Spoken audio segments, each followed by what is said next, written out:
Welcome back to our channel. నేను మీ భార్గవి. సేమియా పాయసం చేద్దామని ఒక 4 స్పూన్ల సగ్గుబియ్యం నానబెట్టుకున్నాను. ఆరుష్ గడ్ అవి చూసి ఈ బాల్స్తోనే చేయొచ్చు కదా స్వీట్ అని అడిగాడు. సరే కదా అని చెప్పి ఫస్ట్ టైం సగ్గుబియ్యం పాయసం చేస్తున్నాను. కానీ టేస్ట్ అయితే అల్టిమేట్ ఉంది. మీరు కూడా నెక్స్ట్ టైం ట్రై చేయండి. ఈ సమ్మర్లో బాడీని చాలా కూల్ చేస్తుంది ఈ పాయసం. నానబెట్టుకున్న వాటర్తో పాటు సగ్గుబియ్యాన్ని ఒక గిన్నెలోకి యాడ్ చేసుకుని ఒక 1/2 లీటర్ వరకు పాలని యాడ్ చేసి చక్కగా పాలన్నీ ఈ విధంగా రోలింగ్ బాయిల్ అయ్యే వరకు బాయిల్ చేశాను.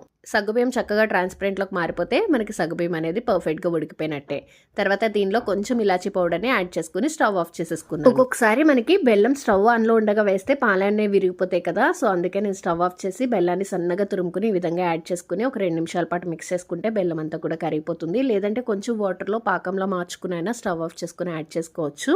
సగ్గుబియ్యం పాయసం అనేది మనం స్టవ్ ఆఫ్ చేసిన తర్వాత చల్లారే కొద్దీ చిక్కబడుతూ ఉంటుంది. సో కన్సిస్టెన్సీ అనేది కొంచెం పలుచకున్నప్పుడు స్టవ్ ఆఫ్ చేసుకుంటే సర్వ్ చేసుకునేటప్పుడు చాలా టేస్టీగా ఉంటుంది. Thanks for watching. Please do subscribe.